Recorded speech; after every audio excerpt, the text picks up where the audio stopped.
burnt to a crisp in a tree. And when the answer is investigated, it turns out that there was a forest fire nearby, and he was scooped up by a forest-fighting helicopter.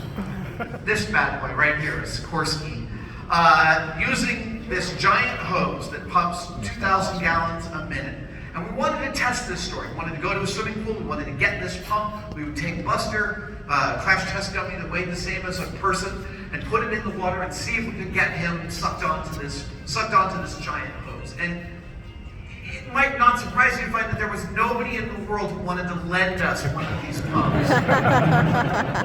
This is the first season of the show. People are like, why would I help you do this? This is stupid. And we'd be like, you know it's stupid, but we're trying to make television.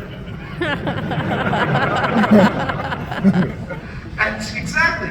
And so my producer was like, we're going to have to build something. And Jamie and I were like, we're not really sure that we're capable of building something that large, but we drew out this hilarious drawing. Okay, tube, pool, guy. Here's a little more elaboration at the end of a forklift. And then at a certain point, Jamie got the flu while we were making this episode. And Jamie is a dyed-in-the-wool farmer's son from Columbus, Indiana. For him to stay out of work with the flu means that Jamie was like just shy of death. And he was out for 2 whole weeks. Actually, side note for Jamie's dark sense of humor, when he came back, he had lost like 20 pounds from the sickness. And he was all like, I'm kind of happy about it. And then he said, yeah, I hadn't thrown up since I was about 10 years old. And I was like, really? He goes, yeah, it's horrifying on the mustache. I'm like, I didn't need to know that. But of course he knew that. So Jamie has the flu, and my producer says, you're gonna have to build this machine that'll pump 2,000 gallons a minute. We bought a 250 horsepower outboard engine for me to do it. I didn't know how to do this. I had never built anything of this scale. I came to Mythbusters with 10 years of experience in the film industry, 15 years of experience making special effects, thinking that I was skilled. But at this scale, this is something wholly other. But I started to think through it, and I realized, okay, my enemies in transferring the energy from this motor to a drive shaft to a propeller are going to be vibration. So I drew up a way to eliminate the vibration, where I'd have 2 sets of bearings along the shaft. I had a physicist do the math to design for me the right diameter of shaft. And I slowly, over 2 weeks, while Jamie was out, welded up this device. You can see it here in its mid-construction. And again, this was the drawing, and then this was the final product. And this was the first time I realized, that both Jamie and I realized, that we had maybe something to really contribute to this, because that pump then pumped 3,000 gallons per minute, not 2,000 gallons per minute. And when I get asked about what my favorite episodes are, I never have a distinctive answer, because there's too many. We made 300 hours of television over a decade and a half. But I do think of specific moments when my thought process changed, when the sky sort of parted and showed me a new way of doing something. And another story that I wanted to walk you through in greater detail is this one. Now, this is a video that went viral back in the mid-aughts. And the moment it hit, everyone was like, you guys should try this. And I was a little reticent.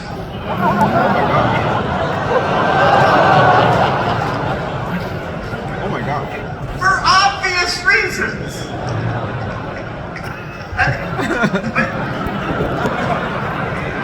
But the best part about our crew is that we took questions like that seriously and really attempted to come up with an answer for them. And so I realized, okay, well, what is the question here? The question is could you slide on a slide and fly through the air? That's doable. The question is, could you slide and hit a target without dying? But even more specifically, is there a consistency to your trajectory? And so we had these pictures of the slide. We started to work out just how big it was, how long it was, what the curve of the ramp was, and still not having any clarity about how to tackle this in a way that's safe. We're currently, at this moment, thinking about sandbags that weigh 175 pounds and sliding them. But we know that's not good enough for television. It's got to be somebody. And then it's got to be me. And then I remember that we have been filming regularly at this place up in Gold Country, California called Pit 232, a former clay quarry. And it was a lake created by the quarry of clay. And when you drag a bunch of crap out of Europe, you often end up with different pH balance than water likes. And so this lake, Pit 232, was unique in that it was like reeds around, but no living animals in it. So we blew stuff, every time we saw it blow stuff up in water, we did it in this lake because we didn't hurt anything. And there was a hill on the side of it that looked just big enough for this ramp. And that's when I realized, okay, so if I'm flying towards a target in the water, I can miss that target and still live to try again. And so we started to build a slide. We started with a whole bunch of chipboard and plywood. We actually laid out a piece of rope to get the correct curve of the ramp. And over 3 days, we laid down carpet, we laid down oil boom, this is some auto carpet, then we, I love this shot. That's Jamie, wait, this is Jamie way at the top. That's his Indiana Jones pose. You can just totally see it's him. And then we covered it with slippery vinyl. And this is me wearing a fetish latex jumpsuit, greased down with animal birthing lubricant, about to head towards that tiny little target in the distance. And here, oh, right, this is the first launch, and this was only, we didn't have a way to tell the insurance company that we knew how to do this. But the way we worked it out with them was, we're gonna start from halfway up and see how safe that is. And if that's okay, we'll go another 25%. And if that's okay, we'll go from the top. So this is from halfway up the ramp. That's me dumping a little soapy water. It turns out a little too much. And then I fell right off the end of the ramp, right here. There we go. Boing! Yeah. Everyone was freaked out, but I was fine. And later on, you'll hear me come up and you'll hear this banging sound. That's me actually putting my fist on my head, which is a diver's signal for everything's okay. Here's launch number 2 from a little farther up the ramp. That's me again, pouring a little bit of soapy water on there and heading on down. And it's giving me the most powerful wedgie. Seriously, a real thing here. And then, yeah, we have, yep, there's me flying through the air. Here is the actual launch.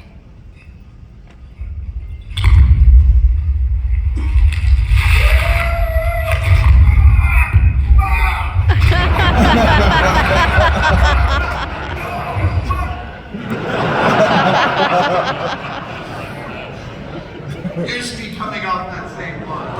Oh my gosh. But there's something I love about this.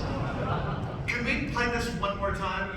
I'm coming off this ramp, I'm spinning out of control, but I realized quickly I gotta get my legs and feet together. So this is my body behaving.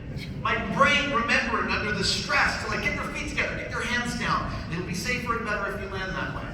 And then from the top, this was my final launch. Oh no, this is that same launch. Yeah, here we go. So this is me, all hell's breaking loose. I'm flying through the air, and then I'm like, if you want to land well, get your hands down to your sides and get your ankles lined up with each other. I'm really pleased with my body. I can remember something like this. Under stressful situations, I'm still screaming. Oh yeah, that one hurt. Here goes. Splash. All right. So the next one. This is a lovely. I don't have to rush them. Good. This is from the top. This is the third launch of the day. Yeah, this one's really great. So we've now realized that less soapy water is better. So we're using a little Hudson sprayer, like a bug sprayer, just to put a little bit of soapy water on there. And this is Nick Blanchet was our safety guy. He was the 3rd generation stuntman. His dad was Rock Hudson's stuntman, and Nick was our guiding light through all the seasons of Mythbusters. He didn't do stunt work for us specifically. He was the one that helped us navigate with the insurance company how to do the ludicrous things we did. And he was at the bottom of the ramp and took these beautiful pictures of my final launch this day. So here comes my POV of this launch.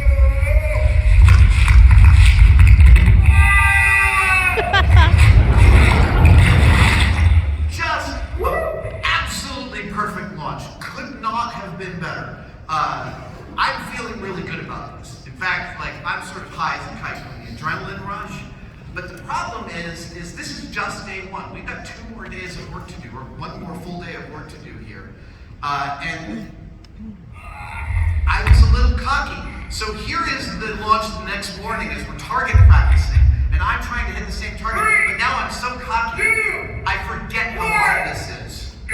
And I suffer here.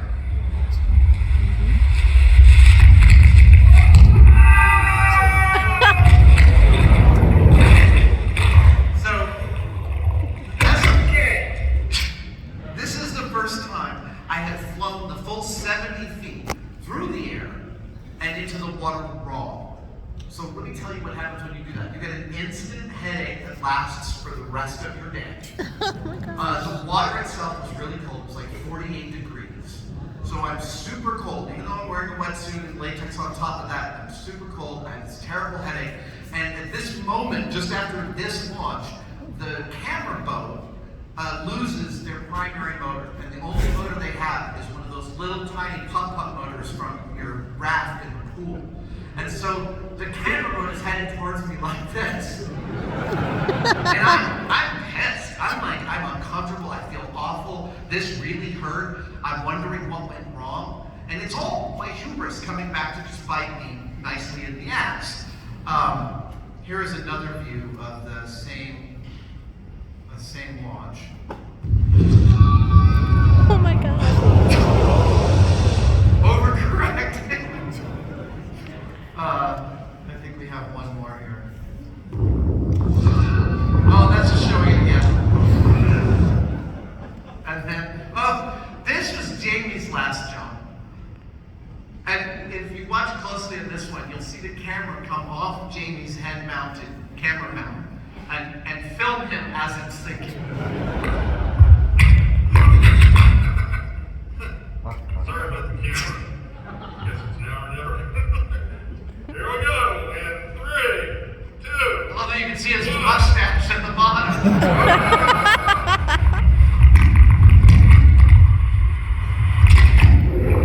There it is. So there's another 40 minutes of underwater, just sitting in the water, and then slowly you hear the sound of breathing, and it's our safety diver, Don Best, approaching the camera, finding it so that we could get this footage. I was really unhappy with this day. Yeah, I felt so good at the end of the previous day thinking this would be really easy, and it was so not easy. Like I said, I was in physical pain. I'm having to climb to the top of this 200-foot hill every time. I get this wrong, and I'm muddy, and I'm at the top, and I'm just like, I'm getting ready for the final. I'm getting ready for the final dive. And now this is my target. I'm looking at this tiny little, this pool noodles that are taped together so they won't hurt me. And, you know, I put on a good show for the camera here for the final picture, but I'm not a happy camper. And here's Nick Lachey. He walks up to the top of the hill, and Nick is a Generation 7, grew up in California, talks like a surfer dude. And he gets to the top and he says, do I have any advice for you? No. I have a question for you. Are you a friggin' stuntman or what? He says, because Adam, this is what I tell my guys back in LA. I tell them that Adam and Jamie can do all the stuff you guys can do. They're the real thing. Adam, it's not about what is happening here. It's about what's going on up here, dude. The only thing I want you thinking when you land is, does my producer want another take? And I'm like, I can't believe he just said all that, like win one for the Gipper speech off the top of his head. Yeah, it was a thing, and here is, and Nick told me what I needed to hear, because here is my final launch. And it's worth showing in all of its glory. The thing that I kept doing was I kept on thinking, oh, maybe I'll guide myself a little more to the center. I was trying to fix a problem I had already solved, and in this one, I realized Nick was right. Keep my head up so I know where I'm going, but don't try and do anything else. I'm even lifting my hands out of the way. And then this incredible thing happens. It's like I'm a dart. I'm in such a state of bliss at this very moment. Still uncomfortable. But, I mean, come on. I've actually camped at the top of that hill. I had all these memories as I'm going. so many moments making this show, I'd be standing at the top of this ramp going, who is paying for all of this? And here, arms outstretched, you'll see that I don't even break the taped together pool noodle and hit my target. Absolutely.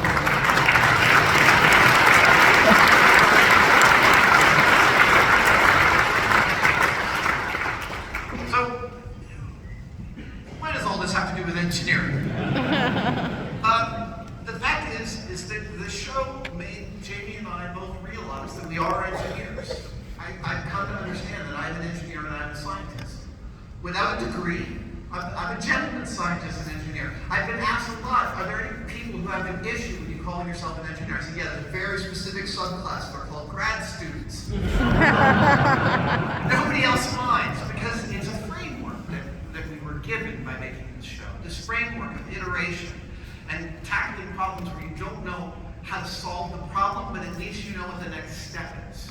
And that is a huge difference in the mindset. And one of the most surprising things that would happen in the early days of Mythbusters is we would go to factories and shops and interview people about the processes and the sciences we were dealing with on the show. And every time we met a senior scientist, senior engineer, they treated us like peers. They talked to us like valued colleagues, and we were like, who are they talking to?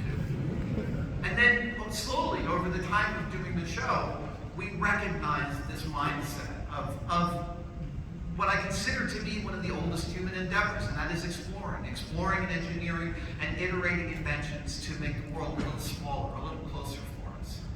And over COVID, I spent a lot of my time in lockdown in my shop doing what machinists would call chasing zeros, becoming attuned to finer and finer points of measurement in order to make things more accurate, more precise, with closer tolerances. And in woodworking, I specifically remember there was a point at which I stopped measuring to a line on a ruler like this, and I started measuring to a side of the line of the ruler.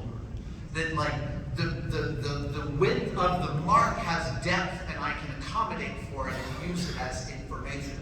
I'm trying to use a ruler that's less precise for more precise work.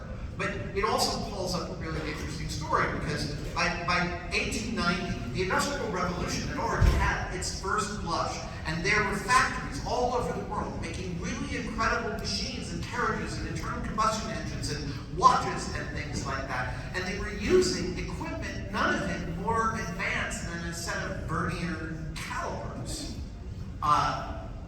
Moreover, they did it without having any agreement with each other on what the hell the measurements were supposed to be. An inch was one thing in a British watchmaking shop. It was something totally different in Henry Ford's factory.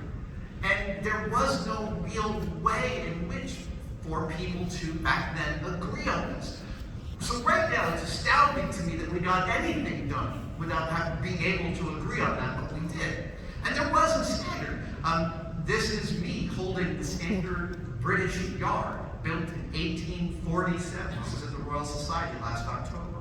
And this is a chunk of brass built to exacting precision to be kept at the government so that we know what a yard is. The French have had for, until really recently, a kilogram under the same circumstances. This is under 2 vacuumed bell jars. Because even though it's made of platinum and it's an incredibly stable element, it's still losing a few atoms every second in its half-life. And so its measurement's changing, which is why we had to come up with a standard for the kilogram and the meter that had to do with the speed of light and the mass of the Earth, instead of these unpredictable things like the mass of an object on the Earth, which is losing its mass as we speak. Okay, so it's 1890, the Industrial Revolution has happened. We don't really have an agreement on what inches or centimeters were, and there comes this genius, Carl Edward Johansen, who is one of the great unsung engineering triumphs of the 20th century, and he really made so much possible. I am sad that we talk so much about Henry Ford and not enough about this guy, but I'm hoping to change that by bringing him to public knowledge. Carl Edward Johansen realized the same thing. We didn't have an agreement on an inch. We had standards that were kept in government places, but how do you get those standards out to the people? And Carl developed this. This is called a set of gauge blocks. Sorry, I should go back a little bit and explain that when you want to measure down to about 1/1000th of an inch, which is about 1/4 of the thickness of one of your hairs, when we want to measure to 1/1000th of an inch, a vernier caliper is plenty of measuring muscle to bring to measuring 1/1000th of an inch. Anything less than that, and you stop actually using measurement devices, and you start actually using master comparators. So by that I mean, if you wanted something to be 0.9342 inches, so 4 decimal places of accuracy, there is no handheld measuring instrument that can give you 4 decimal places of accuracy. You would construct a block that was certified to be precisely the length you wanted, and then you would use measuring gauges to compare the one that you made to the reference standard that you had. What Carl Edward Johansson did was design a universal set of reference standards called gauge blocks. And the reason they're laid out like this, by the way, you can still get these on eBay. I'm waiting for one that's complete because that is a Bakelite box. And this was a collaboration with the Ford Motor Company. Johansson made the first gauge blocks in his kitchen with his wife. And the first sets cost, I think, $20,000. Like, in those dollars, they were stupid expensive because they took so much labor. And when he reached out to Henry Ford and said, I'm having trouble making these at scale, Ford understood just how important this invention was.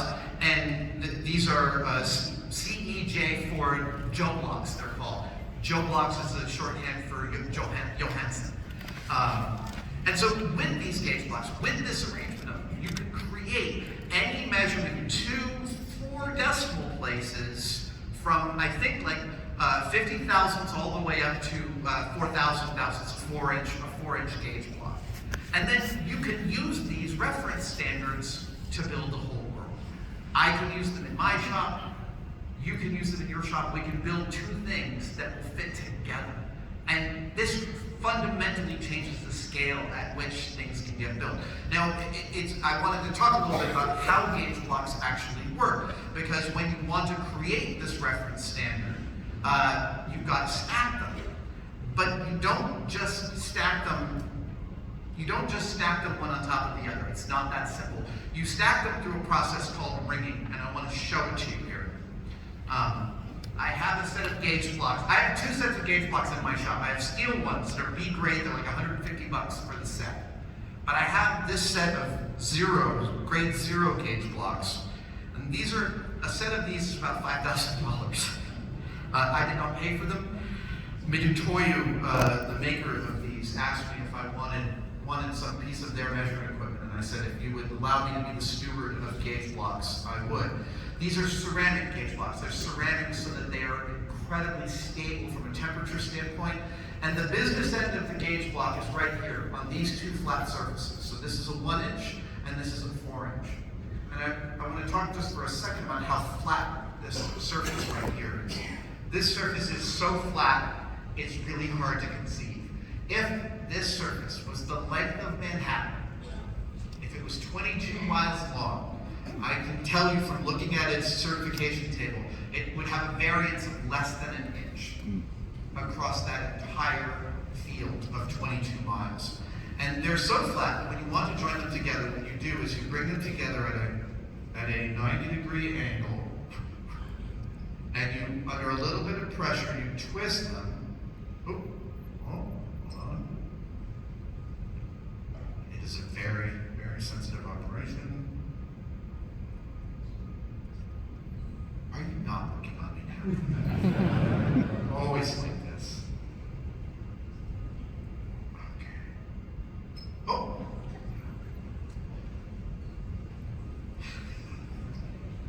I just did this like 10 times in a row in the green room.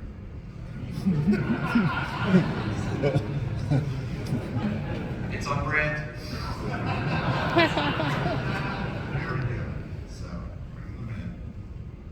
Twisting under pressure. There we go. Thank you, camera. We're going to go one more time. They stay. Wow. So the thing about the fact that they stick is that we don't know why. I'm not kidding. That's not hyperbole. We don't yet know exactly why these stick together.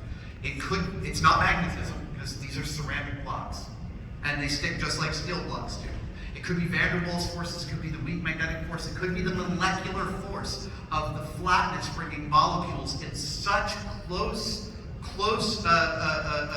arrangement that they actually exert a little bit of gravity's force on each other. But we don't freaking know. What we do know is that the distance between these two blocks is just about 25 nanometers. That's consistent. And thus, the gauge blocks are actually manufactured to be 25 nanometers under their stated length to accommodate for the stacking. Okay, so I want to talk a little bit about will I? No, never. I'm going to try this one more time. Because I can. I literally, I just want to. Oh, all right. Narratively, I have to get it right. There we go. Yeah, the 4-inch hanging off the 1-inch. That's what I wanted to show you. It's a significant amount of force. Okay. So, what is 25 nanometers? Well, it's the length your fingernails grow in about 30 seconds. Seriously. I want to talk about the scale of these things for a sec, because we've been talking about a thousandth of an inch, which is really part of the smallest measurement most engineers are going to have to worry about, 1,000th of an inch. When you want to get to a micron, which is about 1/25th of that, a micron is 1,000th of a millimeter. A nanometer is 1,000th of that. It's 1/1,000,000th of a millimeter. And these gauge blocks, great. Oh no, I'm getting ahead of myself. So what is a micron? Tinfoil is about a micron thick. If you lay it down on the table and you can feel the transition, our sensitivity and our sense of touch is significant enough that we can detect the difference of 1 micron. And these gauge blocks, when they're stacked up, can also. And so a nanometer is literally 1/40th the thickness of tinfoil. Wait, did I get that right? No, I didn't. I totally screwed that measurement up. There's something on my channel that you can rely on if I'm doing math live on the channel if I'm wrong. But here's the part that gets me really excited. So I bought the gauge blocks because I was interested in metrology, in examining the origins of how we know stuff, how we know how precise things can get. And I bought this set of B-grade blocks.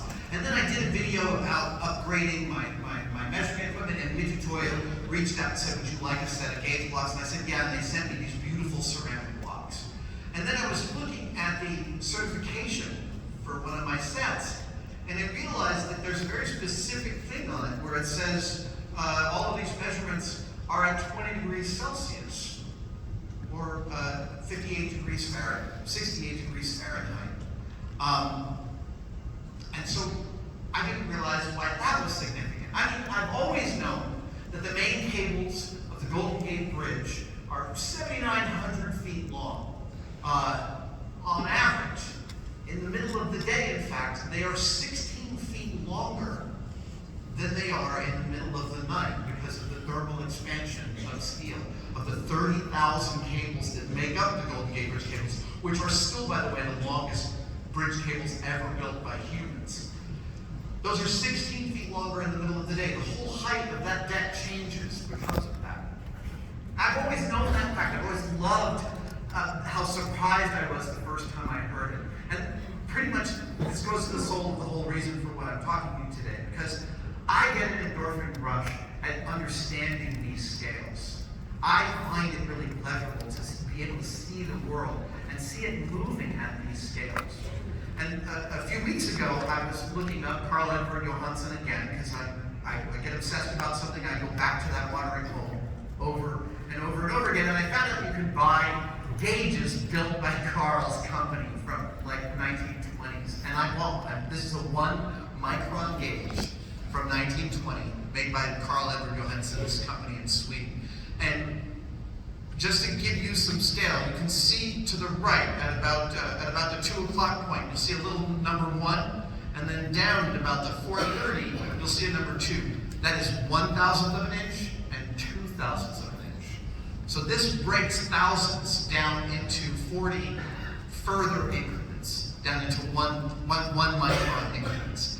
And this is a video I just released a couple weeks ago. I started it out by saying, hey, everybody, welcome to Testimony to my Cave. I don't have a narrative arc for this story, I said. Normally I like to know where I'm going to finish. I like to write a piece to camera like a joke. As long as I know the punchline, I know that I can get there. But this one, I just want this gauge, and it's super cool. I just wanted to show it to you. So I break it out, and I put it in its stand, and I'm starting to show people how it works, right? How you compare. And I pull out 2 1-inch gauge blocks from the ceramic and from the steel set, and I'm showing how they work. And then I notice this little thing happen. And I moved the camera, and I pulled a gauge block off, and I put it in my hand for about 12 seconds, and then when I put it back under, that block was 1 micron bigger.